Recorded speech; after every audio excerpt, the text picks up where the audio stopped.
Assalamualaikum warahmatullahi wabarakatuh. Bertemu lagi bersama saya dengan Ibu Tiara Primadani Putri. Ya, kita akan belajar IPS kelas 7 yang mengenai bab 1 manusia, tempat dan lingkungan.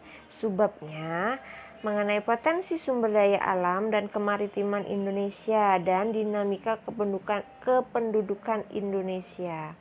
Ya, sebelum kita mulai pembelajaran, mari kita berdoa menurut agama dan kepercayaannya masing-masing. Dan kalian ambil buku dan penanya untuk mencatat materi yang sudah saya sampaikan. Oke, kita mulai ya pembelajarannya. Oke, potensi sumber daya alam dan kemaritiman Indonesia. Potensi sumber daya alam Indonesia. Nah, di sini sumber daya alam Indonesia memiliki arti yaitu semua bahan yang ditemukan manusia dalam alam yang dapat dipakai untuk kepentingan hidupnya. Nah, potensi sumber daya alam Indonesia itu dibagi ada beberapa, yaitu salah satunya potensi sumber daya hutan. Nah, hutan di sini secara umum itu ada kayu-kayu dan tumbuhan kan. Nah, di sini kita akan membahas kayu atau tumbuhan yang ada di hutan dan penyebarannya. Kayu keruing, meranti, agatis dihasilkan terutama di Papua, Sulawesi, dan Kalimantan. Kayu jati banyak dihasilkan di Jawa Tengah, kemudian rotan banyak dihasilkan di Kalimantan, Sumatera Utara, dan Sumatera Barat. Kemudian kayu cendana banyak dihasilkan di Nusa Tenggara Timur. Dan terakhir yaitu kayu rasamala dan akasia banyak dihasilkan di Jawa Barat. Oke, selanjutnya kita akan membahas mengenai manfaat dan fungsi hutan. Hutan mempunyai fungsi dan manfaat, yaitu satu, menyimpan air hujan dan kemudian mengalirkan ke sungai-sungai dan danau, sehingga pada musim kemarau tidak mengalami kekeringan. Yang nomor 2, tempat hidup bagi flora dan fauna yang menjadi sumber makanan dan obat-obatan pada saat ini maupun pada saat masa yang akan datang. Nomor 3, mencegah terjadinya erosi atau pengikisan karena air hujan tidak langsung jatuh ke tanah dan mengikis tanah-tanah yang subur. Kemudian nomor 4, menghasilkan oksigen dan menyerap karbon dioksida sehingga suhu bumi terkendali. Nomor 5, sumber kehidupan bagi masyarakat, khususnya masyarakat sekitar hutan, dari produk yang dihasilkannya. Oke, ini adalah potensi sumber daya tambang. Potensi sumber daya tambang yaitu dibagi menjadi beberapa. 1, minyak bumi dan gas. Minyak bumi dan gas merupakan sumber energi utama yang saat ini banyak dipakai untuk keperluan industri, transportasi, dan rumah tangga. Yang nomor 2 yaitu batu bara. Batu bara adalah batuan sedimen yang terbentuk dari sisa tumbuhan yang telah mati dan mengendap selama jutaan tahun yang lalu.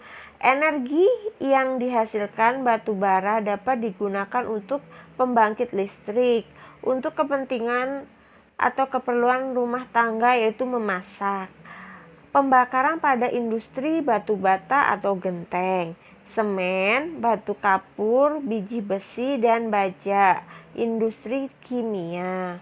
Oke, nomor 3 yaitu bauksit. Bauksit adalah sumber biji utama untuk menghasilkan aluminium. Bauksit bermanfaat untuk industri keramik, logam, kimia, dan metalurgi. Nomor 4, pasir besi. Pasir besi dimanfaatkan untuk industri logam besi dan industri semen. Yang terakhir yaitu emas. Emas umumnya dimanfaatkan untuk perhiasan.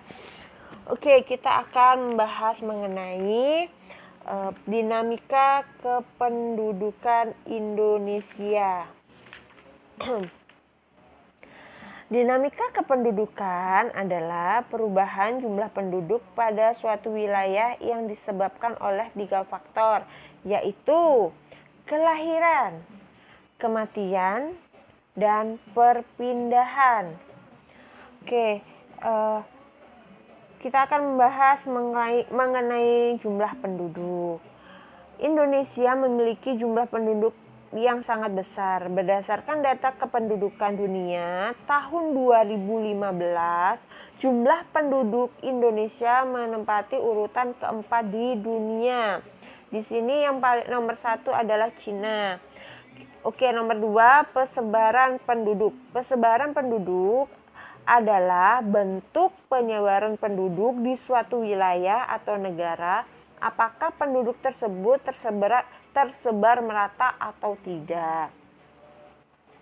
Oke, kita akan membahas selanjutnya mengenai komposisi penduduk. Komposisi penduduk memiliki arti pengelompokan penduduk berdasarkan usia atau umur, jenis kelamin, mata pencaharian, agama, bahasa, pendidikan, tempat tinggal, dan jenis pekerjaan dan lain-lain. Nah, komposisi penduduk di sini dibagi menjadi 2, yaitu komposisi penduduk berdasarkan usia dan komposisi penduduk berdasarkan jenis kelamin. Oke, nomor 4, pertumbuhan dan kualitas penduduk. Pertumbuhan penduduk adalah keseimbangan dinamis antara faktor penambah atau kelahiran dan migrasi masuk, dan faktor yang mengurangi yaitu kematian dan migrasi keluar dari jumlah penduduk. Nomor 5, keragaman etnik dan budaya. Menurut Kunchoro-Ningrat, suku bangsa berarti sekelompok manusia yang mempunyai kesatuan budaya dan terkait oleh kesadaran budaya tersebut, sehingga menjadi identitas. Oke, di sini ada rumah adat Indonesia. Rumah adat Indonesia ada contohnya, yaitu 1 contoh daerah Yogyakarta, nama rumah adatnya adalah Rumah Joglo. Kemudian ada contoh lagi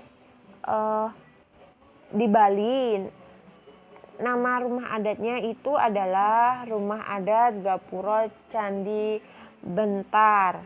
Kalau di Papua, rumah adatnya namanya Honai. Oke, B, pakaian adat. Pakaian adat di Indonesia itu banyak sekali ragamnya ya. Jadi ada di daerah Jawa ada sendiri, di Papua sendiri, ada juga yang di Sumatera juga punya pakaian adat sendiri. Kemudian yang terakhir adalah tarian daerah. Tari merupakan salah satu aspek seni untuk mengungkapkan perasaan melalui gerak.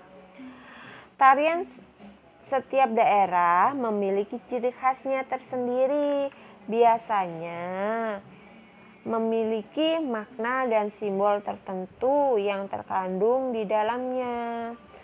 Oke, sekian dari saya, terima kasih, dan jangan lupa untuk mencatat materi yang sudah saya sampaikan.